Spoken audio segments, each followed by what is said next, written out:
Hey everybody, this is Tim Green with Rattle Magazine, and this is Rattlecast number 36. We have Katherine Barrett Swett here with us, who's going to be joining us in just a bit. Thanks so much for joining us. Let me make sure everything is working before we get going, but it looks like it is. As always, Rattle is a publication of the Rattle Foundation, a 501c3 nonprofit working to promote the practice of poetry. We've been in continuous publication since 1995. Yeah, 2000 is much more recent than we started. And we just do this because we love poetry. So the way you can help is by clicking the like button, sharing, and telling your friends to subscribe. That's really all there is to it. We appreciate when you do that. That's how things pop up on the watch next and your Facebook streams and all that stuff. Now to start out, we usually do a warm-up poem, and I would like to start out with today's poem. I just thought it's by Ted Kooser, and it's a Poets Respond poem about the current coronavirus crisis that everybody's experiencing. And if you haven't seen it yet, we have an open mic show for Poets Respond poems every Sunday morning. But I couldn't read this last Sunday. I knew this was coming up, but we couldn't read it because it was forthcoming still. So I thought I'd read it here. It's been really interesting to see, poets' takes from all over the country about what's going on right now, and it's interesting to think about Ted Kooser in his house in Nebraska, thinking about COVID-19. And this is A Pretty Pass by Ted Kooser. Things have come to a pretty pass, mother, as you'd be saying today, when the mailman's afraid of the mail, up at our box by the road, extending a latex-gloved hand from his Jeep to put in my earlier letter to you, stamped, return to sender, address unknown. But I'm trying again. I've been wanting to tell you that the address you left behind, that of your house on slow 29th Street, its shutters nailed open, never meant to shut out anything. That open-windowed world is gone, and the world that replaced it isn't one that you'd recognize. The mailman wearing disposable gloves, and neighbors quarantined in their houses as they wait for a little good news. And although you resisted it fiercely, perched in your chair by your front window's familiar view, your sewing basket always within reach for making new things, for making things new or nearly new, mending and darning at a time when the world was still mendable, I'd say you were lucky to go when you did. And that was Ted Kooser. Ted Kooser was the 13th U.S. Poet Laureate from 2004-2006, and his book To Lights and Shadows won the 2005 Pulitzer Prize. His most recent book is Kindest Regards. So I thought that'd be a good warm-up poem to share. And now let's bring in our guest. Now, Katherine Barrett Swett won the 2019 Donald Justice Prize for Voice Message. She's a high school English teacher living in New York City. She has a PhD in American Literature from Columbia University. Her poems have been published in various journals, including The Lyric here at Rattle, 4 poems from this book, Mezzo Cammin, the Raintown Review, and the Orchard Poetry Journal. And her sonnets were finalists for the Nemerov Contest in 2016 and 2017. She also has a chapbook called 21 from Finishing Line Press a few years ago. You can find more about this book, Voice Message, at autumnhouse.org. And here she is, Katherine Barrett Swett. Hey, Katherine, how you doing? I'm very well. How are you? I'm great. It's really great to see you. And you're in New York City, right? Or are you upstate from New York? Right now, so not in New York because I'm teaching virtually or online. So. Yeah. Your audio is cutting out a little bit, which wasn't happening before. It might be the headphones bouncing around a little bit. Can you hear me now? Yeah, I hear you now. Yeah. Okay. It cut out for a second, but okay. Do you want to start us out with a poem? All right. I thought I would just start with the title poem of the collection. Yeah, that'd be great. Which is a sonnet called Voice Message. My brother's wife still answers when I call, and he's not picking up. I say, it's me, just saying hi, not anything at all. I'm sure he senses my anxiety. He picks up halfway through. Hello, hold on. He turns it off. His voice is clear. He sounds okay. He's there. Maybe he will hold on. Amazing how the human soul rebounds. I think her voice is like a rickety bridge suspended there above a roaring creek that rushes through a narrow mountain gorge. Approaching grief is never for the meek. She's gone. It's just my brother on the line who seems to tell me, sure, I'm here. I'm fine. Thanks so much, Catherine. That was Voice Message, the title poem from Katherine Barrett Swett's newest book, Voice Message. Do you want to introduce a little bit what the book is about? Of course. So it has 3 sections, and it's many of the poems in the book are about my daughter who died after a skiing accident in 2010. But poems are also about Vermeer. I have a crown of sonnets about Vermeer's paintings, and I have poems about my marriage, and just a lot of different topics. I teach English, so there are some poems about other poets, as well as the ones about the painter Vermeer. So there's a variety of poems, but most of them are in form, though there are some free verse poems as well. And yeah, I'll leave it at that. Yeah, well, that's one thing as I was wondering about after reading the book was about. It felt like your daughter died in a ski accident, but I wasn't exactly sure if I was interpreting that right. And when it was too, I was kind of wondering about that. So these are mostly poems written after that. Is that? That's true. There are some earlier poems that met with the theme of the different sections. For example, the 3rd section is called Marginalia, and involves mostly poems that are about literary works, and marginalia is what people write in the margins of books when they're reading. So these are sort of poems conceived of as marginalia, as responses to other texts. So some of those are earlier, but most of the other poems were written in the last 10 years. Yeah, yeah. And the poems about death are just such heartbreaking poems, and the form puts it together so beautifully. Why is it that you, like, how did you get into writing formal poetry? It always feels to me like formal poets are in a sort of club that's very similar to the haiku community, where there's this little, really tight-knit, wonderful community. But if you look at, like, the acknowledgments at the back, it's the same journals that publish form, Mezzo Cammin, Lyric Magazine, Raintown Review, stuff like that. The only one missing is Hudson Review, but you kind of got all of them in there. Do you feel like there's a community around form, and why did you get into writing form? What does that do for you? So I think there really is a community. I think I was writing in form before I found that community. So I think it really came out of my education and also my upbringing. We read poetry when I was a child, and I loved people like Dorothy Parker and Ogden Nash, as well as, Robert Frost. And so I just think that formal poetry was part of my heritage. And then I discovered that there were people out there who actually enjoyed writing it still, because of course many poets don't enjoy it, or they enjoy reading it, but they don't like writing it. And I like free verse as well. And my first chapbook actually was free verse, though, with a haiku to it. Well, the interesting thing about form is that the number one criticism that we get when an issue comes out is people say, it's all free verse. Where's your form of poetry? And then I say, well, if you want more formal poetry, write formal poetry. It's not that hard. Like, we're looking for it. I love formal verse. I love the way things click together, and just it feels so sort of complete when it works, and it sort of amplifies the quality of the poem to me.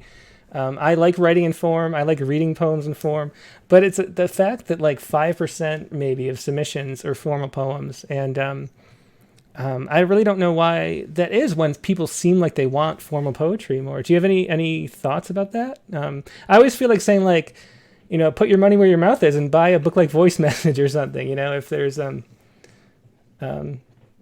thank you for saying that. I people will listen to you. I just think it's fashion, and it's been. I mean, people have always written sonnets. I mean, maybe in the 18th century, not too many sonnets were written, but so it's not as if these forms really die, even though sometimes people want to say, "Oh, the sonnet is dead." But I think free verse is what people think a poem is right now, and I don't know if that will change. I do think that we have an eclectic group of poems out there. I mean, I get those 2 poems a day from poetry.org and also from the Poetry Foundation. And it is rare to have a formal poem in poetry.org's offerings of a poem a day. The Poetry Foundation has more formal poetry, so I tell my students, sign up for both of them and you'll get a really great variety. So. Well, you want to read a couple more poems from the book? And I should say, too, if anybody has any questions for Katherine, I'm watching both chat on Facebook and YouTube, mostly YouTube. So if you have any questions for Katherine, ask them there, and I will pass them along. Okay, so I'm just going to... I have an epigraph in the first part of the book, and it's from John Donne, who's a poet I adore and also teach. And it explains a little bit about why I thought in particular this book with this material made sense in formal verse. And it's a poem of his called The Triple Fool. And he wrote, "Grief brought to numbers cannot be so fierce, for he tames it that fetters it in verse." And numbers, of course, means rhyme and meter. So that idea of using form to contain something that in most ways feels uncontainable or inexpressible. So I think form helps. Right now, I, like everyone, I'm writing poems about the coronavirus, and many of them are in form because it helps me. So I recommend trying it because sometimes it makes things easier. That being said, should I read a free verse poem? Yeah, that'd be a perfect segue. Okay. There are 2 short poems, 2 woodcuts. And say the page number too, so I can show it for people. Oh, it's on page 4 and 5. Okay. And the first one is called Red Fuji, which is a woodcut by Hokusai. And I went to Japan with my daughter Rachel the year before she died. So these are 2 poems about that trip. Very short. Sleeping daughter in the next bed, I woke to Red Fuji. Every morning wakes to my daughter still dead. You should have woken me, she later said. Summer day, Boston, Hokusai exhibit, Fuji, blue and red. 2, Hiroshima Peace Memorial Park. Everywhere in the park, light and peace surround a monumental grief. Fierce, not dark, the open wound, not the hard scar, paper around floating fire. Was there another poem from Voice Message? It's interesting that you said that's free verse because, knowing, most of the book, I read that and I was thinking, what form is that I don't know? Is this syllabic? I was like counting syllables.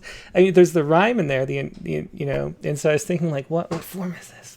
So I'm glad you said that. Kind of throws you off a little bit. But a beautiful poem. And I don't know, do you want to talk about how poetry helps come to terms with grief? There's a way that sort of poems are containers for loss or something, so you can put them outside of yourself. Do you have that experience? Like, do you feel more healed for writing these poems? Well, the chapbook, which was poems sort of similar to that, very short 3-line poems, really, I wrote those poems right after Rachel died, and so that really was part of my grieving. And then I revised them and kind of and about a year after, and so I think that was at a different stage in my grieving. So that helped that process of sort of putting them together into some kind of coherence, because obviously they came out of a very chaotic moment. The poems in this book were written over the course of about 6 or 7 years. And I mean, one of them that was published in Rattle and that I will read, called Marginalia, really describes an experience I think so many people have, which is that I was reading one of my daughter's college books, and I found her little notations in it. And it's that desire to hear the person's voice in the margins of the book. And it was also Freud, and it was about Freudian slips, so it had all kinds of resonance for me. But I think that experience is a very common one. And it, you can have it also about clothing. It's not just books and marginalian books. So I think it's something.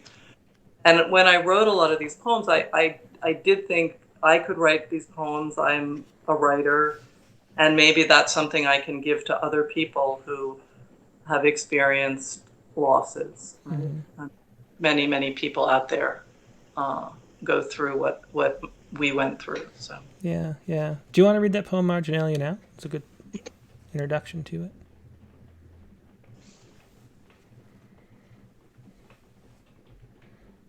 So just a note that Flubber is a 1997 movie.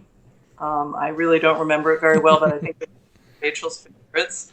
It's about a nutty professor, Robin Williams, who keeps missing his wedding. So it's a kind of Freudian slip, right? He misses his wedding because he really wanted to be there. So this poem is called Marginalia, and the section of the book, which is also called Marginalia, also has an epigraph.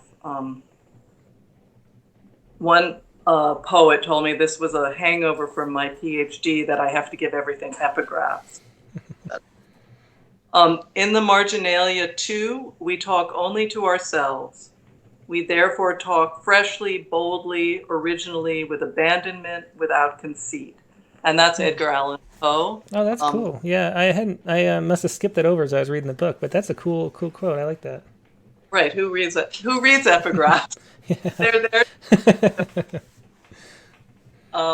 Okay, Marginalia. I read my daughter's old Freud, her college book, An Introduction to Parapraxis, How We Avoid Significance in Small Disruptions. I read her margin notes, quick summaries and explanations of his points. What's lost is her. I want to hear her make some crack to roast the guy.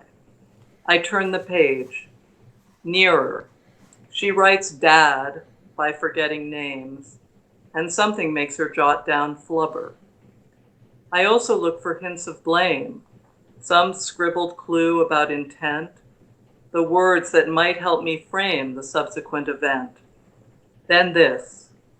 If worried about a slip, tend to. Does that make it real or accident?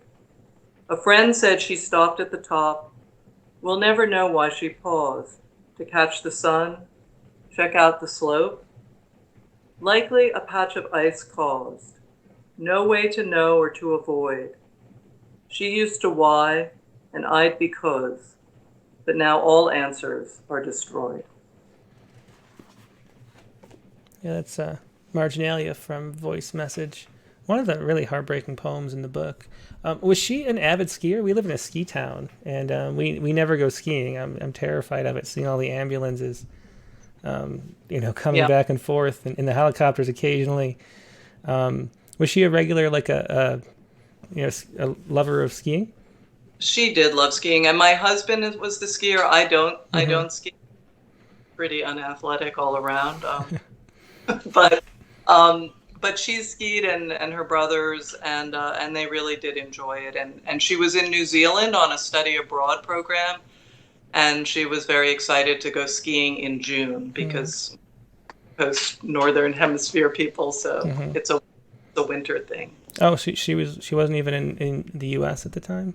No, she was down in New Zealand. Oh man, that must have been hard. Um, Jackie McManus asked a question about how books are composed. She says, it sounds like your book is composed of many different subjects. It's easier to title a themed book. So how did you narrow down or decide on a title? It's a good question, voice message. I was wondering that too. Of all the poems in the book, I wondered why that one was the title. Right. I think that it's because I like this idea of people who are gone, and literature and painting leave these messages for us, and we try to understand them, but we also respond to them. And so the thing I like about voice message is it's both ends of it, right? It's the message that someone leaves on their phone that you get when you call them and they're not there, but it's also the message you leave for them. So I like that idea that we strive to have this kind of reciprocal relationship with the past, though of course we can't. So I think, and that theme is really present in so many of the poems. So it is unified in that sense. Yeah, that's right. I'm glad you said that, because I hadn't really thought of it like that, but that makes a lot of sense. And two, why we write poems in general. Why we make art is one way to keep communicating even after we're gone. Is one of the most important things about it, I think. I like that a lot. It's a great metaphor for a lot of things. Do you want to read a couple more poems? Okay, so maybe I'll read some less sad poems. Sure. So,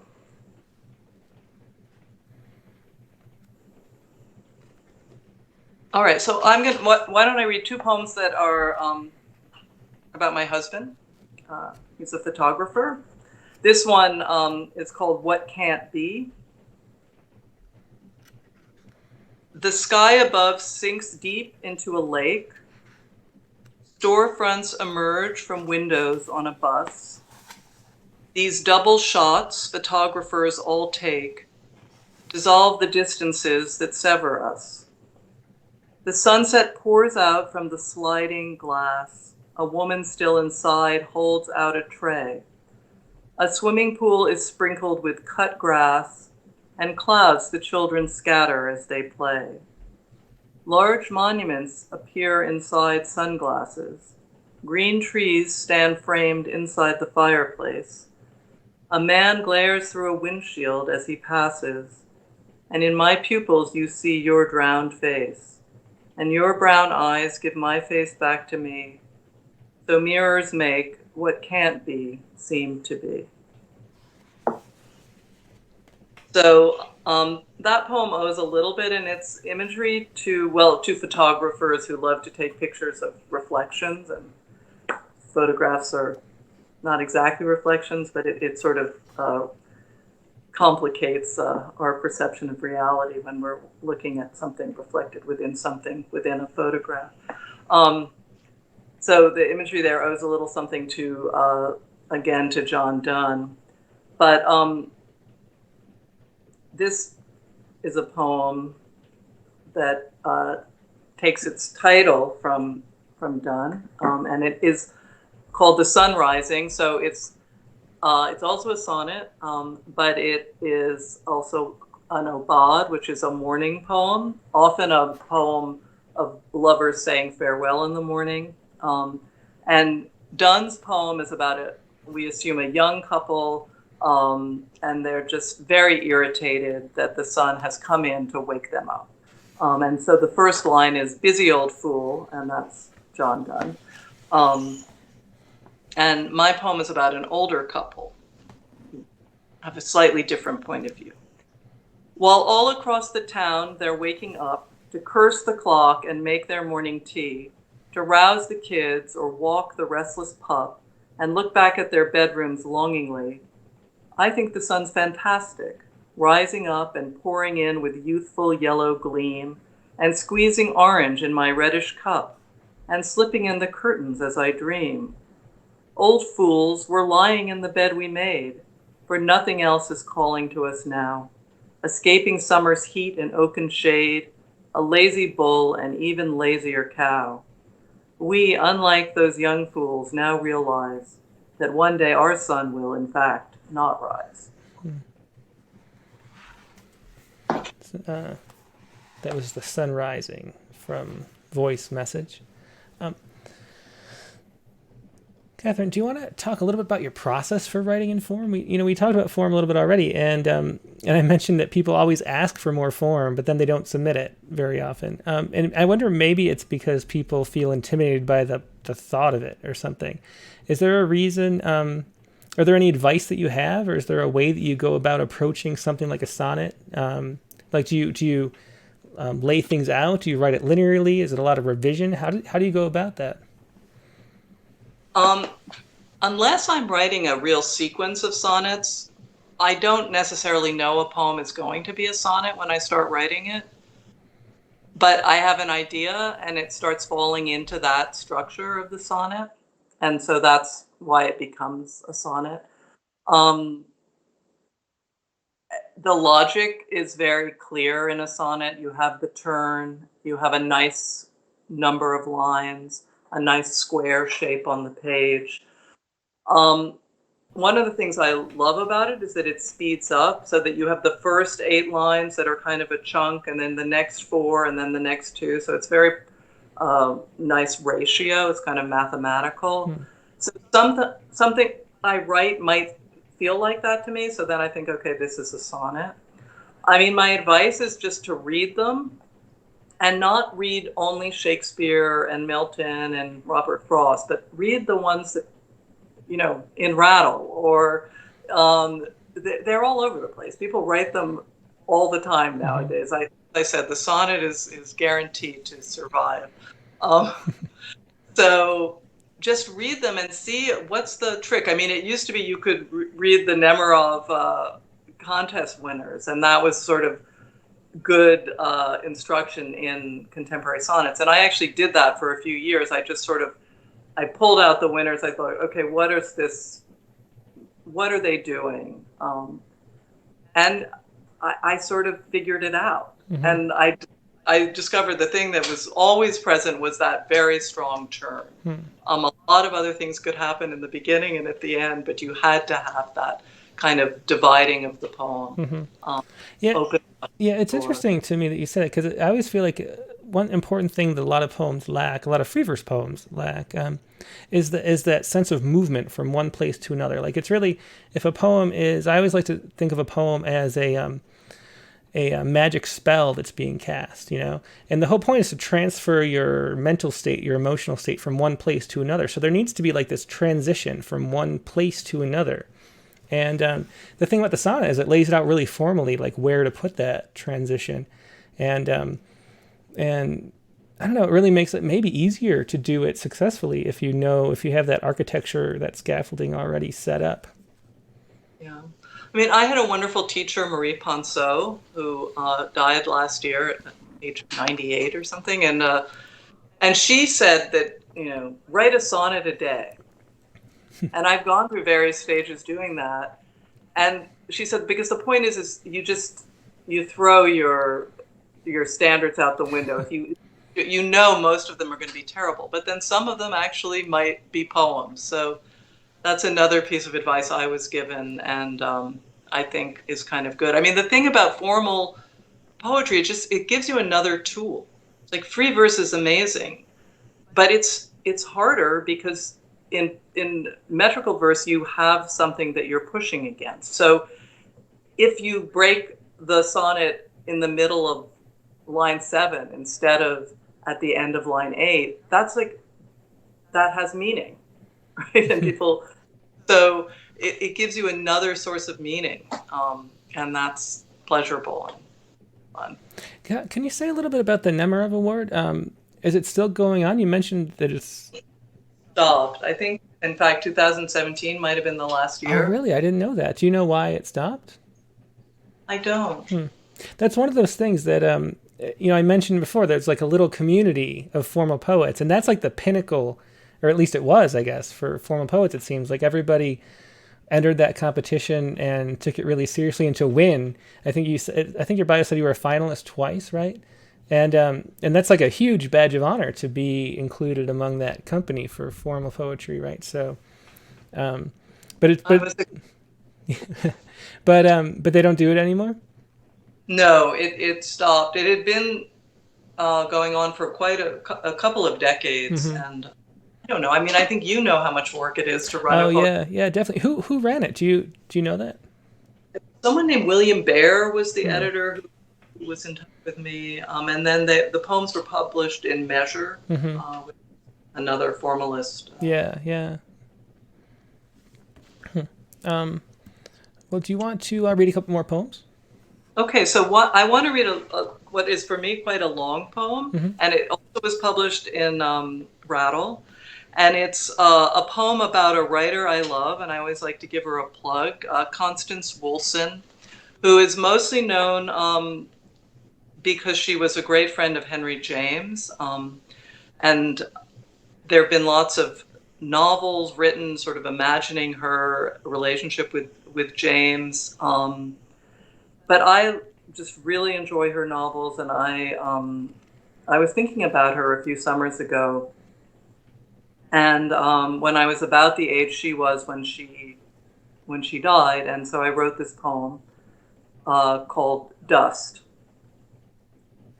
Constance Woolson died in Venice, January 24, an apparent suicide.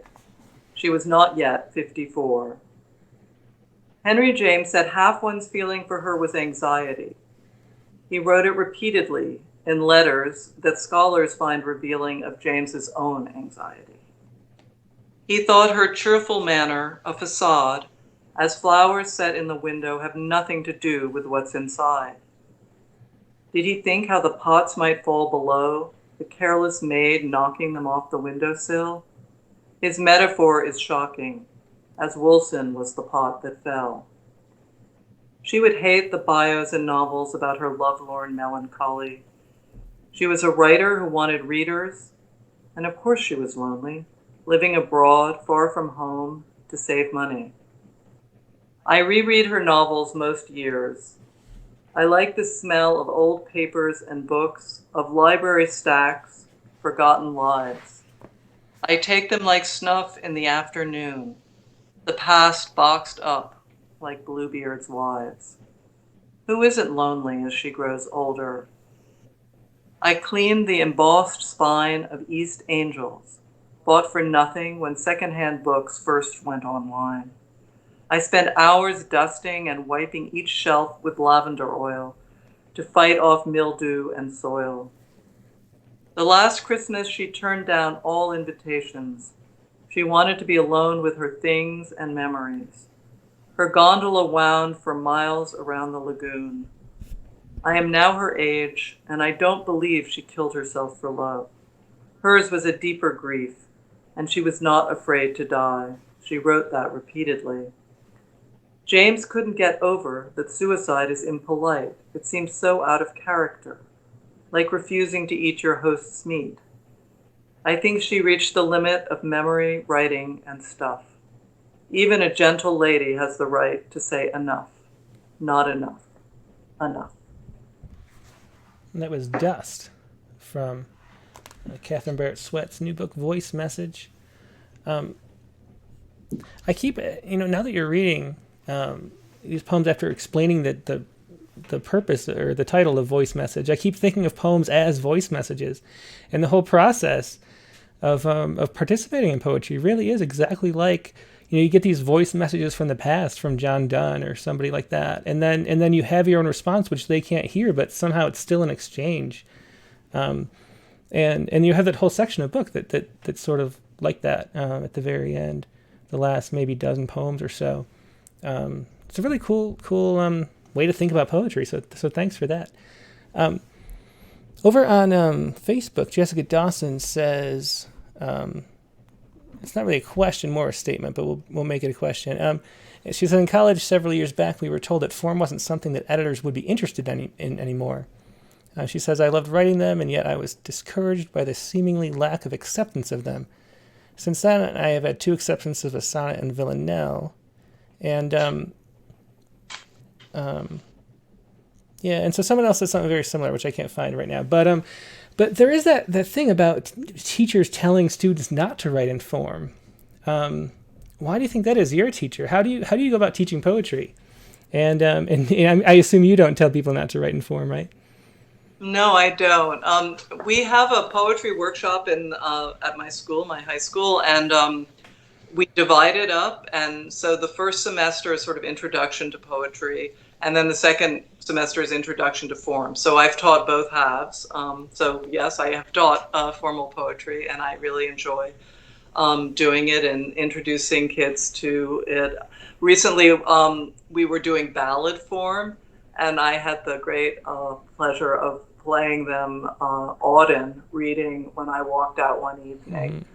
And I think listening to him read that poem, it says a lot more than I could about why form matters and why it's kind of silly to dismiss it, because it's just another tool like any other. But you can write an incredibly profound and original poem like that in the oldest form, Mm-hmm. the ballad, and get more antique than that. Yeah. So, and I think it's true though that it's. I was in a manuscript workshop this fall, and one of the people in the group with me said, "You're so brave. You know, how can you write these poems?" Because she had gone to Iowa, where she said, you know, if you had tried to write anything in meter or rhyme, you would have just been pilloried. So I think wow. it's, but I also think it's not true. Yeah. Yeah, it's just hard to believe that. But I have to admit that Rattle had a statement when I got here in 2004, and we said we like formal poetry too, but there was something that I can't remember how it was phrased, but we said it was like harder to do than free verse, and so make sure your sonnet is really good or something. That was in the submission guidelines, which I don't know. I always found a little baffling, and I deleted that pretty soon. But Bad free verse, but not your bad. exactly, it implies like, oh yeah, send your terrible free verse, but just don't send terrible rhyme. And I don't understand where where that came from. But do you think do you find it harder to write in free verse now without structure and without sort of rhyme propelling you forward once you get a poem started? Like I always find that if I'm in a phase where I'm writing a lot of form, it's the form itself that gives you like different ideas. You know, like you think of a word that you wouldn't have thought of if you need a certain length or if you need a certain rhyme. Do you find it now hard to write free verse? I mean, you know, the sort of perhaps the one of the most famous contemporary formalist poets, A.E. Stalling, said, you know, at a certain point she just realized that she was better at the formal verse. Mm-hmm. And I haven't reached that. I'm not as experienced as she is, and I haven't written as many books, but I'm tending in that direction. I think that free verse is really, really hard to, because, right, a form demands that you fix it until it's right. And free verse, it's harder to know when you're finished. I guess that's, for me, the difference. But you don't think it helps with the creative process itself? Like I always feel like we do, like we have ways. I always feel like poetry is a communication of the subconscious, and there's certain ways that we learn to turn off our conscious thought so we can let the subconscious communicate. And I always feel like form is one way that people teach themselves to shut their sort of left hemisphere up and let their right hemisphere think. And so, you know, having to focus on the meter and the rhyme like leaves your subconscious free to express itself. I think it's sort of like a juggling, you know, like those things where, you know, if you do a quiz and they make you respond in, like immediately so that you get the answer that you really believe and not what you think people want to hear. I kind of feel like that's what writing in form does. Do you find that, or do you think it's more about the? I think it's about. I was talking about the revision before, but I think that's absolutely true. It's very liberating. I have one of the poets who died recently, that W.S. Merwin, who did write formally for many years, but his later books are not formal verse. And he taught me a lot about how free verse could retain that beautiful structure and music, but without having the absolutely regular meter and rhyme. So when I am in a mood and I can write something like that, then it feels very free, the free verse. But I agree that the structure of the sonnet or a villanelle, villanelles in particular, I think are very liberating. Because once you get that line, then it's how am I going to get back to it, and it does kind of free you. Yeah, it's interesting that you say that, because I feel like most people would think that it's restricting and not liberating, but in my experience, it is liberating too. Do you want to read a couple more? All right, well, maybe I'll read a villanelle. Yeah, that'd be good. Good segue.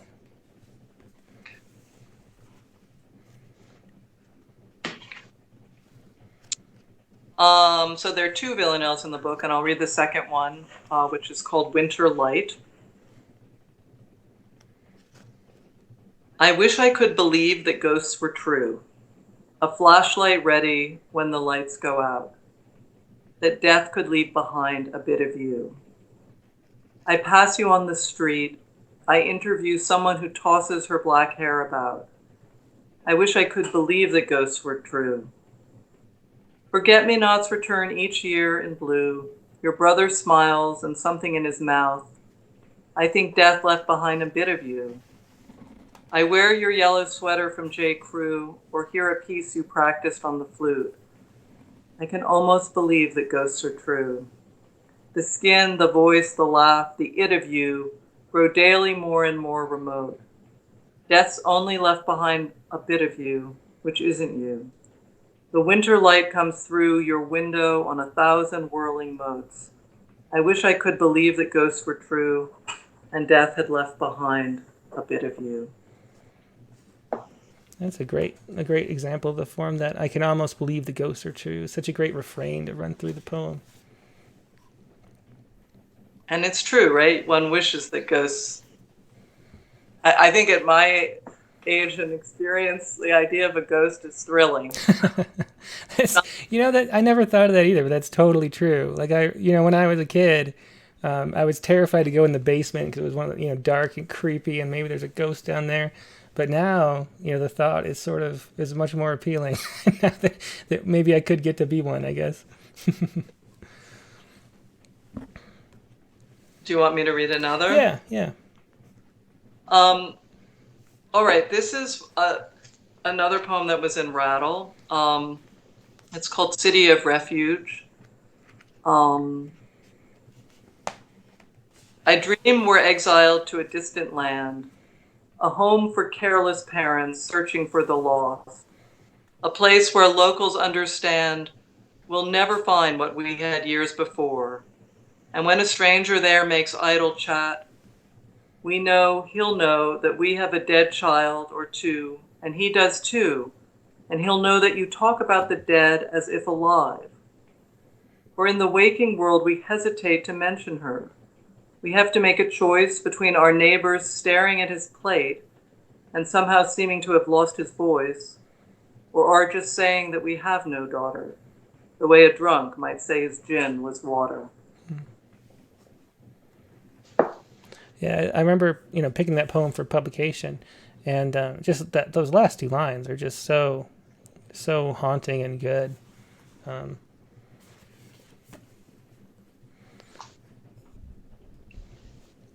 I was going to ask about, what was I going to ask about? Now I can't even remember. I was going to ask about the publishing process, because somebody else was talking about how they thought editors don't want to deal with form and stuff like that. And do you feel like you had trouble, finding a niche, or sending out submissions? Like, how long have you been sending out submissions and trying to get a book published? Is that something that happened, more seriously after 2010 when your daughter died, or is that something you've been doing for a long time? Well, I've been writing poetry for a long time, but I really did start sending things out more seriously, and I just I stopped sending things to the New Yorker. Yeah. Probably what I was doing in my 20s and 30s. And I might even have gotten a nice letter back from the editor at one point, but I realized that there was a practical thing. I mean, you don't think of poetry as being particularly practical, but so I realized that the formal poems might find an audience in journals that seem to like them. Mm-hmm. So, yeah. So that I just was more persistent, and I think I got better too. It like the business of it, like the grunt work of sending stuff out. Oh, the poem's better. Yeah, yeah. Because I was writing more. Mm-hmm. I just was, and I think I was reading more and just thinking more. Yeah. Hmm. So, I mean, the earliest poem in this book is almost 30 years old, but most of them are much more recent. Hmm. What's the oldest poem in the book? Do you want to read that? That might be sort of interesting to see if we can tell the difference. Yeah, I read it to myself today, and I was like, I don't know if I want to read it, but it's called Mrs. Van Winkle. So it's as in Rip's wife, and I think I felt bad for her because he's always going off and trying to avoid her, and she's the sort of classic shrew in literature. So I was trying to imagine her and what her experience was of marriage to Rip. That's called Mrs. Van Winkle. Stuck in that small, sleepy town where the wind blows the dust in most days, and the neighbor's cow tramples down the frail lettuces. She flays the trees with her tongue as she strips a chicken of feathers and, sweating, dismembers its limbs.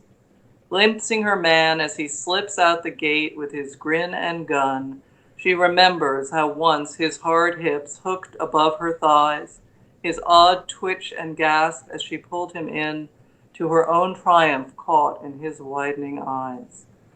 Those lines that use has pulled so thin, she still tries to knot with rage, to flog his impotence, his affection for the dog. Oh, yeah. That's still just as good as a newer poem, I think. Did you revise this a lot, or is it sort of how it originally was 30 years ago? It's how it was. Mm-hmm. I once heard Charles, the poet Charles Simic, speak, and he talked about revision, and of course we poets revise a lot, but he talked about revising old work and how you do it and then you realize that the poem was flawed and you wrote it when you were young, but that it's like an old awkward friend, and Mm-hmm. you just don't want to change it. Yeah. Well, we're So totally different people than we were when we wrote it. If it's an older poem, like 20 years ago, just not the person I am right now, and we just change and grow, and we don't even have the same cells in our body. So it's always interesting to read old poems, and it is like talking to an old friend who you don't quite relate to as much anymore, like a friend from high school or something on a class reunion. Yeah, try to remember where were you? I actually see where I was when I wrote that poem, so that's a kind of nice thing that happens Mm-hmm. with poems, is that they bring back your own past to you. Do you write a lot and then like save stuff that's not published and look back at it, or do you sort of just write and flush it down the toilet if it doesn't work? Well, I write by hand initially, so it's all sitting in notebooks. So not much gets flushed down the toilet. And I mean, there's no waste paper basket anymore, right? Mm-hmm. Yeah. I'm not going to rip a page out of my notebook. That would ruin the beautiful notebook. And then I go to the computer where, everything is there in some form or other. So it's harder to get rid of stuff than it used to be. Mm-hmm. But I do lots of stuff that never gets out of the notebook and onto the computer. Mm-hmm. Why by hand, do you think? Is there a reason? I'm old. But I like it. It's tactile, and I like pencils because I can erase, and yet I see the erasure. Feels good. But then for a lot of, and I even do some revision in my notebooks. I'll sometimes, go to the opposite page, but at a certain point I go onto the keyboard. Mm-hmm. But I do rarely compose on the keyboard. Once in a while I do. Yeah, I can't. I find I can't write by hand because I can't keep up. Like my handwriting is too slow and sloppy, and if I've tried, it's always like my brain is 8 steps ahead of my hand, and it's just too frustrating. Jillian has a question. Jillian here. She is spinning off. I think I mentioned, or you mentioned, that a poem is sort of a container for emotion, like grief. And she asks, do you find that it gives the emotion a validation because you can recognize it, name it, own it, and validate it? Yeah, and shape it. Mm-hmm.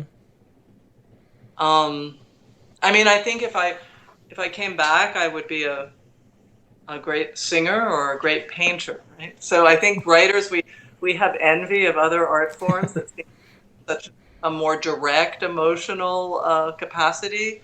But for me, yes, poetry is where I can put a lot of emotion. Mm-hmm. Though I do feel bad if like people will say, "Oh, your poem made me cry," and I don't know. I feel a little bad that my poem made me cry. Well, crying is good though. Like to have an experience that makes you feel something is. I mean, it's the same thing. I always compare it to like skydiving or something. It's like a broad mental skydiving to read a really good poem that takes the top of your head off. But to be taken somewhere, like you'd say, skydiving is terrifying and it's miserable, but it's also a thrilling rush that makes you more alive. And I think Wait, that's you've what. done Sky? I have not. I'm imagining what it would be like. I would not go skydiving, but I can imagine, or a lot of other things that I would not do. But some people love that, and some people love journeying through those mental skydives, and I think it's somehow related. Yeah. Let me see. A lot of people are saying on the chat that they write by hand too, so you're not alone. I And find then you get to stationery stores and pick out nice notebooks. So that's true. Do you feel like it like creates a sacred space or something, having a journal that's like a nice paper and things like that? Like I'm getting into the serious business of writing and I'm gonna treat it respectfully, or is that kind of part of it, you think? it's also transportable, so it's a defined space, the notebook. And some people always use the same kind of notebooks. They have to have a sort of fetish. They have to have this exact kind of spiral bound notebook or Borum and Peace hard ledger book or something. But I actually like different covers so that they mark a different year or something. But I like the same basic size, and it means I can write my poems in the dining room or in the living room or in bed or even on the bus or the train. So I do like that way that you can take that space. And I guess you could say the same thing about a computer, but I do all my work on a computer. I write emails. So this has one purpose and it's transportable. So that's what I Yeah, that's a good point too that I never thought of. That like if you're having trouble sleeping, they say don't do anything in bed besides sleep because then you're training yourself that space is a space for sleep. But I type stupid emails all day on the computer, and so of course it doesn't feel like a special space for writing. No one's asked this yet, but people ask this all the time. Who are your favorite people to read right now? Are there certain poets that you really admire and are enjoying lately? Well, I do like A. Stallings a lot, and let me think, and Merwin. I have to say he's extraordinary. And in terms of older people, I guess Auden and Frost and Bishop.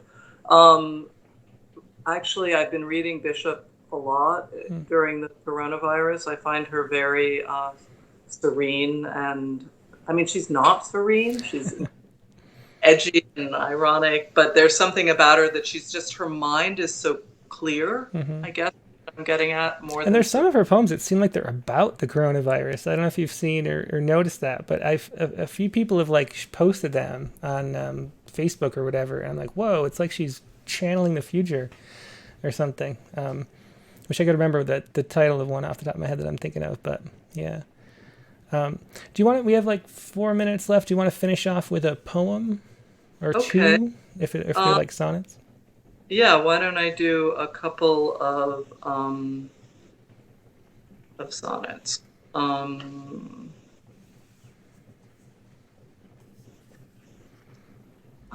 gonna do one that's about it's about a son. So it's called Storage. He puts away sports trophies, childish things, throws out the Simpson doll he loved at 12, clears out some space for new books on the shelves. The Sartre next to the Fellowship of the Ring, Brothers K, Das Kapital, The Wings of the Dove. How quickly adolescence delves into the multiplicity of selves that 16 years in one small bedroom bring. A bit of Lego buried in the rug's worn pile reminds me of the 8-year-old, happy to talk, so casual with hugs. His voice was high and shoulders not so broad, and now the younger boy is safely stored inside the one whose look can stop me cold. That's for parents whose children giving all time and they're in very close quarters, right? Yeah, that was one of the poems I really enjoyed. I have a 5-year-old son, and so imagining him inside of the teenager he's going to be, being like, "Mom, where's the Sunny D?" You know, I enjoyed that poem a lot. Thanks. Enjoy the Lego and all the things that irritate you now. Yeah, he is obsessed with the Lego. Yes.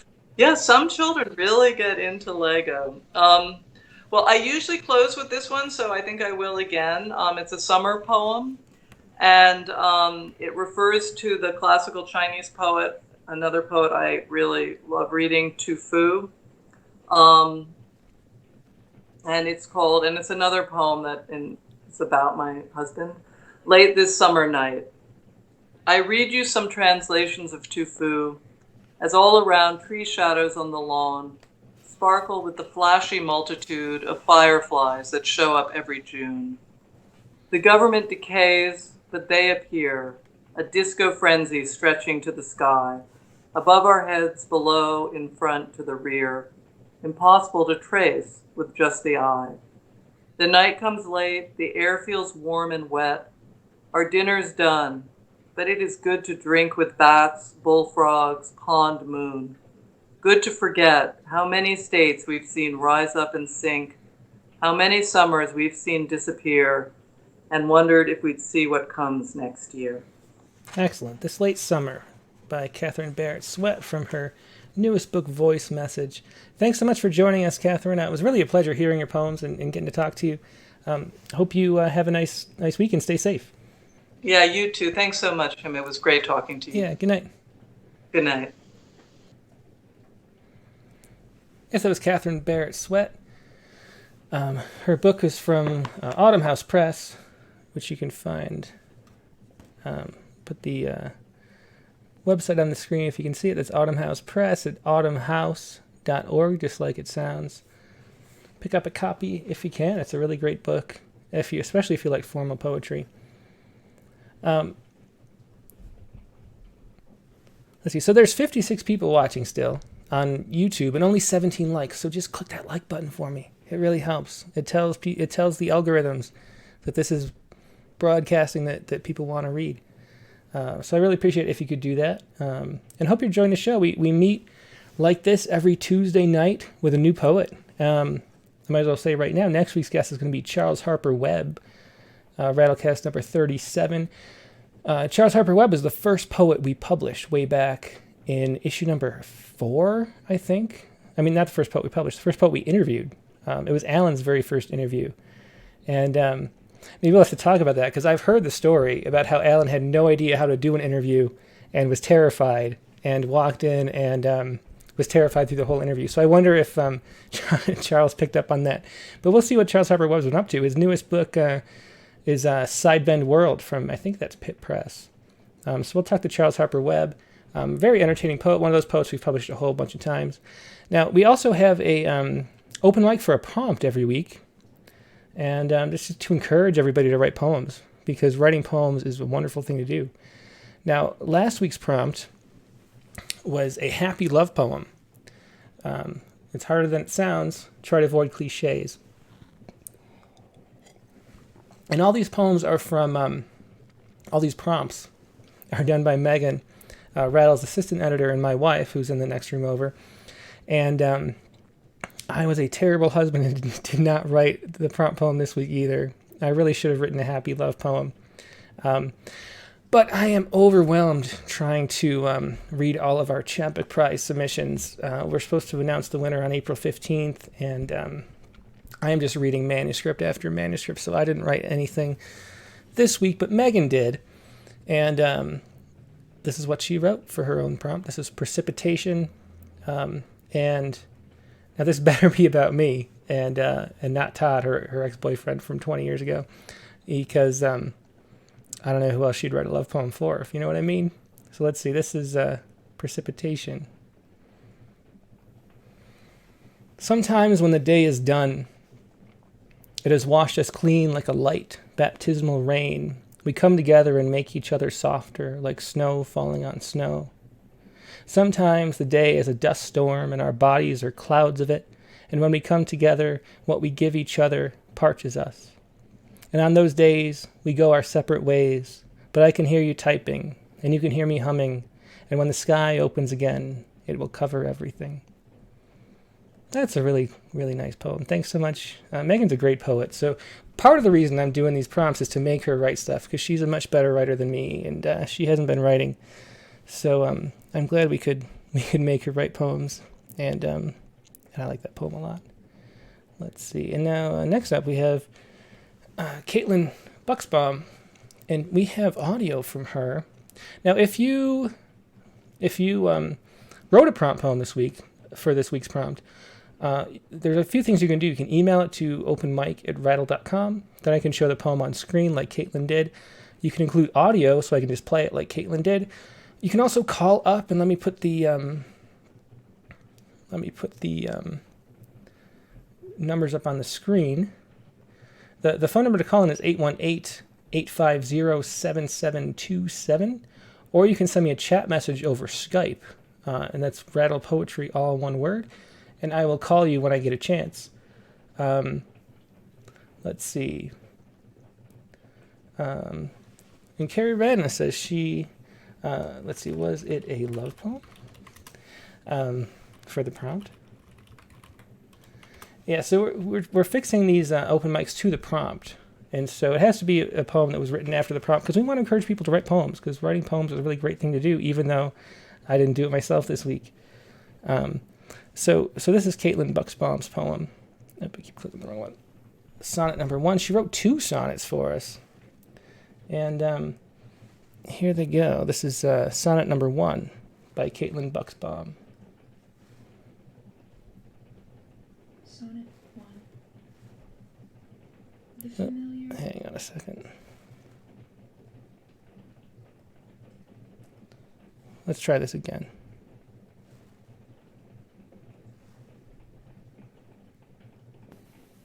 Sonnet 1. The familiar lightness of your sure hands upon my naked hip, lip, breast, or brow speaks to the marked tenderness of man, the exquisite infinity of now. If the working hours in a day run long, in the cloudy absence of your soft voice, I will know, we will know, I was not wrong to confidently make this endless choice of living in your warm, generous arms, mapping the scattered freckles on your face, as, with your touch, you silence all alarms and carry us with ever-flowing grace. May we live content 1,000 odd years, unburdened by our callous doubts and fears. That was Caitlin Bucksbaugh. Astral, Sonnet 2. Well, here's Astral Sonnet 2. If I were an ancient astronomer, and your skin a pale sky of widespread stars, I would smile and gladly take forever, just to chart with awe the few faded scars. Gazing at your ever-astral body, I could while away the rest of my days, watching freckles form or pile and eddy in unending celestial arrays. But if the long governing sun had eyes to see the spangled marks you've left on me, he'd forget his duty to stay and rise each day to help us form a galaxy. We won't trust our stellar love to science, but unite in heavenly defiance. That was Caitlin Bucksbaum reading 2 sonnets that she wrote for the prompt this week. Caitlin is an overachiever. And she's also the founder of Red Sweater Press in Wasilla, Alaska. You can check out more about Red Sweater Press at redsweaterpress.com. So thanks so much for sharing those, Caitlin. She's here live a lot, but she said she's got another online workshop at the same time tonight. So she sent those over email, which is great. So thanks so much, Caitlin. Now, the next up, we have Sean King. And here's Sean King's poem from the prompt, Shared Vision. Shared vision. Are we... Look. What, over... you have to the right or behind, but wait, I'm not, did it... No, it's still just if you... I don't know if, maybe, you will, if it doesn't, has it, where did, a little to, there, did you, if it's the, is it, more to, oh, there, was that, why am I, oh my God, I hope, I see it too. So, there's another poem, that was Matthew King, an excellent one, and I'm glad that I didn't read it, because that would have been tough to read, but that was a great poem, Shared Vision. And Matthew King lives near Wollaston Lake in Ontario, Canada, and you can find his nature photography, which I mentioned before, is really good at birdsandbeesandblooms.com. Here is, next up, we have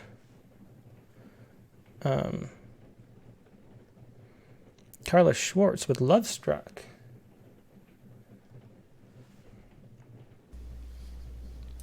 Love Struck by Carla Schwartz. When I locked the car and set out for that swim, that very warm, sunny day, unwittingly I approached a crucial juncture. As I walked toward the pond where I once swam with my father, I met the eyes of love.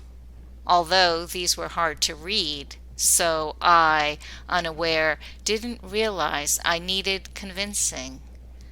But with my face open, like a shovel, I smiled back, and without thinking, dug in.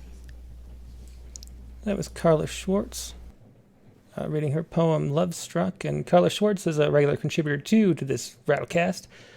You'll know her. She's a poet, filmmaker, photographer, and blogger. Her CB99 Videos YouTube channel has over 2 million views, which is something that we can only aspire to on the Rattlecast. You can find more at carlapoet.com or find her Twitter or Instagram at CB99Videos. Next up is Kathy Gibbons with another prompt poem. This is, well, I don't even know how to say this. Let her say it herself. Hello, and thanks as always to Tim and Megan and Rattle for bringing us poetry. My name is Kathy Gibbons, and I'm calling from day 27 of self-quarantine here in Houston, Texas. This poem is my version of a happy love poem in response to this week's prompt. The literal translation of objet trouvé is found object. Objet trouvé. An objet trouvé is serendipity. Just how lucky can you be to find something so special you weren't even looking for? In French, it sounds more magical, with accent on the final vowel. A treasured asterisk in your life. America for Columbus was an objet trouvé, Chinese pasta for Marco Polo, or so they say. A sock that falls from fitted sheet on laundry day. How do you know when you find this thing? Objet trouvé, such conundrum you bring, if you aren't even looking for it. Life's what happens when you make other plans. John Lennon wrote that he understands. The walrus was Paul, the objet was life. Something so ridiculously special you can't define or quantify. That je ne sais quoi that just comes around. It never was lost, but now it's been found. Thank you so much for letting me share, and apologies for my French. Goodbye. That was Kathy Gibbons reading her prompt poem, Objet Trouvé. Another great one, and a lot more form. We're getting a whole bunch of formal poems, maybe because of Katherine Barrett Swett's influence. Now, Carrie Redna is called up and wants to read a poem from the prompt. Let's see.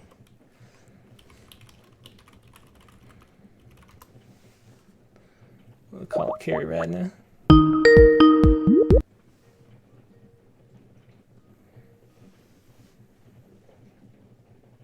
Hey, Carrie, just let me pull you in 1 second.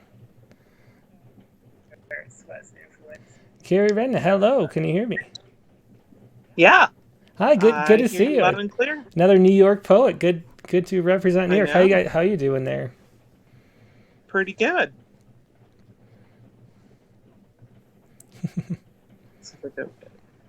Okay, got it. Okay, so this is a love poem based on the prompt, or close enough? Yes. Okay, cool. Well, it's a love poem that I wrote like before, and well, don't tell anybody that's a secret. Pretend you wrote it this week. Okay. Right. Okay. All right. Okay, this one's called Love Star. Come closer, my love, so I could kiss you. Your lips hold the light of the sunset. Your eyes wear the same shade as mine, a woody brownish green, caught between the lonely skies where the birds fly. They cruise and cope in the blue. That's where I hope I could reach and choose you from all the millions of hatched stars that fall to earth. I am the one who will catch you. So fall into my arms, my love. All the world will be ours. Beautiful. That's yeah. it. Thanks so much for sharing that, Carrie. Glad you had one ready to go. Yeah. Yeah. Have a good night. Thanks for calling in. Enjoy. Okay. Thank you. Yeah. Bye. Yeah, it was Carrie Radna. Now, for next week, the the prompt poem is going to be. This is one I can probably take care of. I can probably do this. This is a Erasure poem using a news article from the past week. So this week it's sort of a Poet Respond. You could even submit it to Poet Respond if you want, if you do it by Friday. But that's next week's prompt, an Erasure poem using a news article from the past week. And if you don't know, probably most people do, but if you don't, an Erasure poem is where you take a body of text and then just black out sections of it to make a totally new poem that says something different. So that's an Erasure poem. So write one this week and then submit it to openmic@rattle.com, and we can share it next week. I'll do one too. That's something I can find a little time to do. Well, I shouldn't promise. I just have so much work this week, but I'll do my best and try. So once again, thanks so much for joining us. That is our show for tonight. Hope you enjoyed it. The guest once again was Katherine Barrett Swett, and her new book Voice Message, which you can get from Autumn House Press. And next week's guest is going to be Charles Harper Webb, and his new book Side Bend World. Charles has been in a whole bunch of issues of Rattle, and like I said earlier, he was the first poet that we ever interviewed for an issue. So he's been around for a while, and I think he's published about 24 books since the time we interviewed him first in 1997, 1998, whenever that was. So I'm looking forward to seeing Charles Harper Webb next week. Hope you can join me then. I should say really quick, too, that we have a open mic show now every Sunday It's going to be, the time is wrong. I forgot to update that. We're going to move it up 2 hours. So it's going to be noon Eastern time or 2 a.m. Pacific time. So it's first thing in the morning. We'll compete with all those Sunday morning talk shows, and we'll share poems and talk about the news through poetry. I'll share the poems that we published for Poetry Spawn that weekend and explain why I like those poems. And we'll also share your poems through the open mic and explore the world through verse, which is always a lot of fun. So I hope you join me for that. In the meantime, I will see you next week for Charles Harper Webb. Have a great night and stay safe. Good night.